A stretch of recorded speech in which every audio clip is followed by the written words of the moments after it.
کوئی رشتہ ایسا نہیں جو سردار، یعنی اس معاملے میں زہرا کو اعزاز حاصل ہے کہ ہر رشتہ سردار، اور اسی سرداری والے رشتے پہ حسین نے بھی بابا کے سامنے فخر کیا ہے۔ علی اور سیدہ کا مفاخرہ چل رہا تھا، 3-3.5 گھنٹے کا یہ میرا موضوع ہے، جناب سیدہ اور علی کا مفاخرہ۔ اس میں ایک جملہ جس میں جناب سیدہ فرماتی ہے، بڑی شان ہے جناب سیدہ کے، اس میں بی بی خود بیان کر رہی ہے۔ مفاخرہ چل رہا تھا، مفاخرہ ختم ہوا تو سرکار حسین مسکرا کے کہتے ہیں بابا میری ماں کے ساتھ مفاخرہ مجھ سے کرے۔ سرکار مسکرا کے کہتے ہیں حسین 4 سال کا حسین، تجھ سے کیا مفاخرہ کرا؟ رسول کی بیٹھی اور جس ممبر پہ حسین بیٹھا ہے، یہ ممبر کسی کو نصیب ہی نہیں ہوتا، ممبر ہے رسول کی جھولی، سامنے ہیں علی اور رسول، وہاں بیٹھ کے میرا آقا کہہ رہے مولا بابا پر بات کریں۔ علی فرماتے ہیں پہلا جملہ تو کہہ تو پھر دیکھتے ہیں۔ سرکار فرماتے ہیں بابا اتنے ناز میری ماں کے سامنے میں کر، جیسے میری ماں ہے ایسی تیری ماں ہے ہی نہیں۔ تیری ماں ہے سیدہ کعبہ، میری ماں ہے سیدۃ النساء۔ سرکار فرماتے ہیں کہ ہاں حسین یہ تو تیرا فخر ہے۔ رسالت امام مسکرا کے کہتے ہیں حسین کو ایک فخر اور بتائے گا بابا کے مقابلے میں، دیکھ کے کہتے ہیں نانا آپ سے میں کر لوں بات، بابا کو رہنے دے آپ سے میں کر لوں بات۔ سرکار فرماتے ہیں چل مجھ سے ہی کر لے بات۔ حسین والا کی شان میں تو دیکھئے بے نیازی سے فرماتے ہیں نانا جیسا میرا نانا ہے ایسا آپ کا نانا نہیں ہے۔ رسول کہاں سے لائے سید المرسلین؟ حسین کا نانا تو سید المرسلین ہے۔ سرکار مسکرا کے کہتے ہیں حسین بڑا ناز کر رہا ہے۔ سرکار فرماتے ہیں سرکار کہ اجازت ہو نانا تو ایک جملہ اور بھی کہوں کہ بسم اللہ کہہ دے جملہ سنا تو صحیح۔ سرکار فرماتے ہیں نانا جو اللہ نے خصوصیت مجھے دی ہے وہ آپ کو بھی نہیں دی۔ آپ کا باپ عبداللہ ہے، اپنے مطلب کے گھر آیا ہے، میرا باپ علی ہے، کعبہ میں آیا ہے۔ یہ سرداریاں ہیں، یہ ناز ہیں، خصوصیتیں ہیں، فضیلتیں نہیں۔ فضیلت میں مصطفیٰ کو لاتے ہیں۔ اب ایک سلام پڑھیے گا مل کے بابا کے نمبر دوبارہ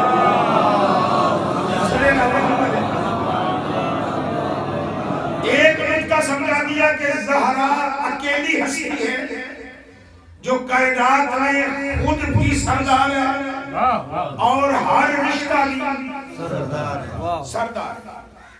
اب آگئی دوسری بات، اللہ قرآن میں فرماتا ہے کہ موت ہر بندے کو ملتی ہے 3 طریقوں سے۔ یا تو جاتے ہیں اسرائیل کے کارندے، میں آیتوں میں ترجمہ کرنا، یا تو جاتے ہیں اسرائیل کے کارندے، یا جاتا ہے اسرائیل خود، یا پھر میں ان دونوں کو نہیں بھیجتا، میں روح خود قبض کرتا ہوں۔ ان دونوں کو نہیں بھیجتا، کارندے بھیجتا۔ آیت قرآنی ہے، جملہ میرا نہیں، نہ خود بھیج جاتا ہوں، ملک الموت بھی نہیں بھیجتے، کارندے بھی نہیں بھیجتے۔ ہمارے دروازے میں ملک الموت نہیں آتا، کارندے آتے ہیں۔ ہم ویسے کمزور لوگ ہیں، ہمارے پاس ایس پی کو آنے کی ضرورت نہیں، سپاہی کافی ہے۔ بات سمجھ سپاہی اب کسی کا تعلق ڈی آئی جی کے ساتھ ہو تو ایک علیحدہ بات، لیکن سپاہی اس کے لیے کارندے آتے ہیں جو روح قبض کر کے لے جاتے ہیں۔ انبیاء، اولیاء، اوصیاء، ان کے دروازے پہ کارندے نہیں جاتے، خود اسرائیل جاتا ہے۔ اب پھر کائنات میں سب سے بڑی ہستی کون ہے؟ مصطفیٰ۔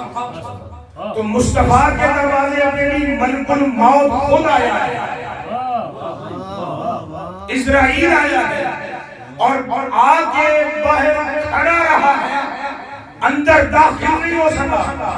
تو نبی کو یہ جملہ کہنا پڑا ہے کہ زہرا یہ تیری عظمت ہے، نہیں تو یہ کسی کے دروازے پہ جا کے رکتا نہیں، لیکن تیری عزت ہے کہ اجازت مانگ رہا ہے۔ روح قبض کرنے آیا تھا کس کی؟ مصطفیٰ۔ اجازت کون دے رہی تھی؟ بطول۔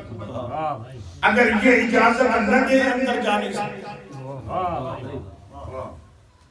اس کا مطلب ہے کہ مصطفیٰ کی روح بھی اگر قبض ہوئی ہے تو اسرائیل نے بطول کی اجازت سے کی ہے۔ بڑا اگر سمجھو اب بات سمجھ میں آ رہی ہے، بطول کے اختیارات سمجھ میں آ رہے ہیں۔ میں اشاری اور کنائے میں بڑھ کے آگے جا رہا ہوں، ابھی تو بطول کا ایک اختیار بیان کر رہا ہوں۔ اس کی اجازت کے بغیر ملک الموت مصطفیٰ کی روح قبض نہیں کر سکتا۔ طالب علم دوستوں کے لیے، بزرگان کے لیے کتاب کا حوالہ دیتا جاؤں، کبھی اگر روایت پڑھیں تاکہ انہیں مل جائے۔ کتاب کا نام ہے روح البیان، شیعہ مصنفین کی کتاب ہے روح البیان، جلد نمبر 8 ہے، طبع بیروت ہے، عربی زبان میں۔ اس کے صفحہ نمبر 152 پہ روایت ہے کہ جب بطول کے روح قبض کرنے کا معاملہ آیا تو ملک الموت نے کہا میرے مالک جب میں مصطفیٰ کی روح قبض کرنے گیا تھا تب بھی اس کی اجازت کے بغیر اندر داخل نہیں ہو سکا، اب تو خود بطول کی روح قبض کرنی ہے تو بتا میں کیا کروں؟ آواز قدرت آئی تو ادھر ہی رہے، بطول کی روح میں اپنی قدرت سے قبض کروں گا۔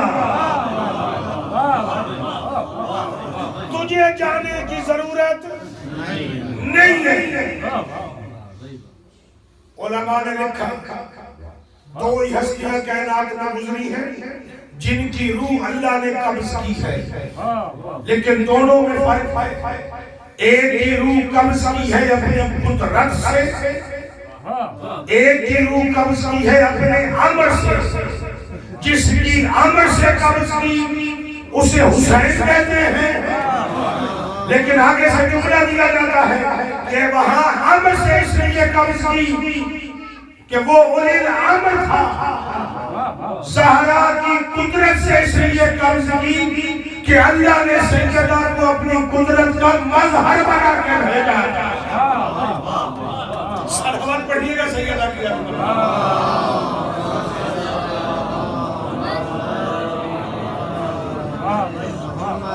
سمجھ میں آگیا اعزاز کہ سیدہ کے دروازے میں اسرائیل روح قبض کرنے نہیں آئے، خدا نے اپنی قدرت کاملہ سے یہ اعزاز سیدہ ہے۔ اور قرآن میں آیت بھیج دی ہے کہ کچھ کی روحیں ہم خود قبض کرتے ہیں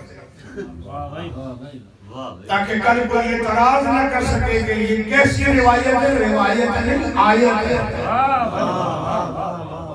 اور اسی کے ذیل میں روح البیان کے اندر کہتے تفسیر کی کتاب ہے، اسی آیت کے ذیل میں بیان کیا گیا ہے کہ زہرا کی اللہ نے قبض کی۔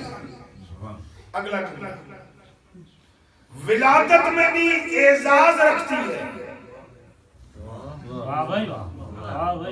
وہ اعزاز کسی کو حاصل نہیں۔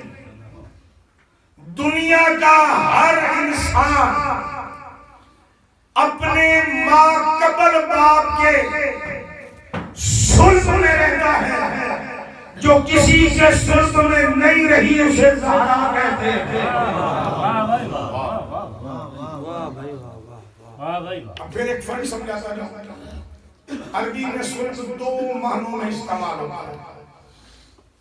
جب بولا جائے گا ہم جیسے لوگوں کے لیے لفظ صلب تو مراد پیٹھ مراد پیٹھ، ریڑھ کی ہڈی۔ مراد کیا ہے؟ ریڑھ کی ہڈی۔ جب پوچھا جائے گا انبیاء کے لیے صلب کا معنی تو اس کا معنی ہے پیشانی۔ فرق ہے دونوں میں؟ ہمارے لیے کیا ہے؟ پیٹھ۔ ان کے لیے یہاں کیا معنی ہے؟ اب آپ کہیں گے ایسے کیسے ہو سکتا ہے؟ تو میں ایک لفظ بول کے سمجھا دیتا ہوں کہ شخصیت کے حساب سے معنی بدل جاتا ہے۔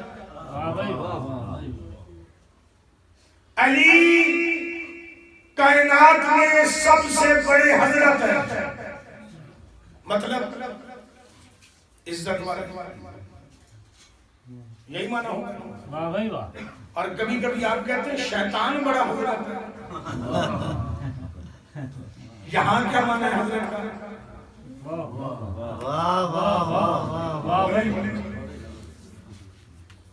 جب آپ کہتے ہیں بڑا ہی حضرت ہے مطلب کیا ہے؟ بے ایمان ہے، نہیں کہتے؟ کسی بھی بات پہ کہتے ہیں یار تو بڑا حضرت ہے، یعنی کیا ہے؟ بے ایمان، خارج، شرارتی۔ اب جب آپ کہہ رہے ہیں حضرت محمد، اس کا مطلب کیا ہے؟ یہی مطلب ہوگا جو بچے کے لیے استعمال ہو رہا ہے؟ نہیں۔ یا آپ کے دوست کے لیے استعمال ہو رہا ہے؟ نہیں نا۔ وہاں حضرت بمعنی عظمت ہے، یہاں حضرت بمعنی شرارت ہے، بمعنی بے ایمان ہے۔ لہجے کی انداز سے بھی بات بدل جاتی ہے۔ یہ زبان عربی ہے، زبر زیر سے نہیں، لہجے سے بھی معنی بدل جاتا ہے۔ تیرے اور میرے لیے صلب کا معنی پیٹھ ہے، محمد کے لیے پیٹھ نہیں ہے، یہاں مراد پیشانی ہے۔ نفخت فیہ من روحی کے ذیل میں یہ جملہ لکھا گیا کہ جب اللہ کہتا ہے کہ میں نے ان میں اپنی روح پھونک دی تو اس میں کہتے ہیں کہ میں نے آدم کے صلب میں جب تیرا کا نور رکھا تب کہا کہ اب سجدہ کرو، کیونکہ ڈھانچوں کو سجدے نہیں کیے جاتے، نسبتوں کو سجدے کرائے جاتے ہیں۔ اب نور رکھا تیرا کا، کتنے کا رکھا؟ تیرا، سیدہ کا نہیں رکھا۔ اللہ نے نور سیدہ کسی نبی کے صلب میں نہیں رکھا۔ یہ عظمت سیدہ ہے۔ اللہ کرے کہ انہیں پہنچ جائے آپ کو، کیونکہ اس موضوع پہ بولا کم جاتا ہے اس لیے۔ سیدہ کہاں تھی؟ نبی جب معراج پر گئے، نبی کی زندگی میں کم سے کم 9 معراج آتے ہیں۔ میں اور آپ شاید ایک جانتے ہیں نبی کی زندگی میں کتنی معراج ہیں؟ 9 کم سے کم۔ میں بتا رہا ہوں زیادہ تعداد کی علماء نے لکھی۔ پہلی معراج جو نبی کی ہے وہ مکے سے، جس کی طرف قرآن نے بھی اشارہ کیا، سبحان اللہ الذی اسریٰ بعبدہ، اللہ اپنے عبد کو لے گیا۔ یہ معراج جو ہے، اس معراج میں اللہ نے محمد کو نبوت کے عہدے سے نہیں گنا، رسالت کے عہدے سے نہیں گنا، عبد کے عہدے سے گنا ہے۔ عبد کا مطلب ہوتا ہے نوکر، عبد کا مطلب ہوتا ہے غلام۔ محمد کو کہا ہے میرے دروازے پہ غلام بن گیا، تجھے امانت دینی ہے، سردار بن کے نہیں دینا۔ اور تجھے 2 چیزیں دینی ہیں، ایک دینی ہے نبائے عظیم، ایک دینی ہے آیت کبریٰ۔ نبائے عظیم سے مراد ہے ولایت علی، آیت کبریٰ سے مراد ہے جناب زہرا۔